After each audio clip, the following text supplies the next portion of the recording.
التجارب والمواقف أحسن حاجة نتعلم منها. والنهاردة جاية أبدأ معاكم بداية مختلفة شوية. هحكي لكم عن موقف، ومن خلال الموقف ده هنستنتج معلومة جديدة في لغة الجسد.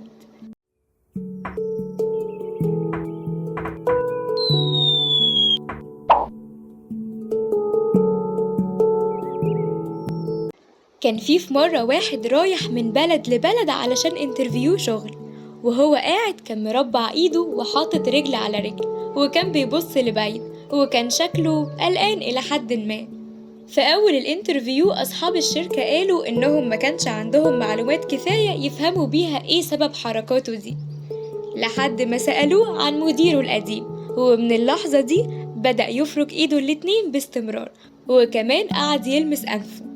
صحاب الشركة قالوا إن حركاته دي ما كانتش متوافقة مع اللي كان بيقوله، لحد ما سألوه عنه في بلده، وهنا اتضح إنه مديهم معلومات مزيفة عنه ومش حقيقية، وقرروا ساعتها إنهم ما يتعاقدوش معاه. طب نستنتج إيه يا لاسي من الموقف ده؟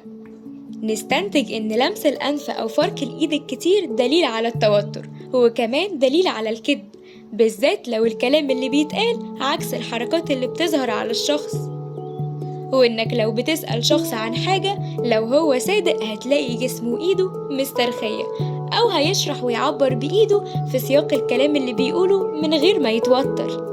وبس، دي كانت معلومة النهاردة، واستنوني في معلومات تانية جاية كتير. ما تنسوش تعملوا لايك وشير على الفيسبوك، وسبسكرايب للقناة على اليوتيوب عشان تكونوا أول ناس تشوف الجديد.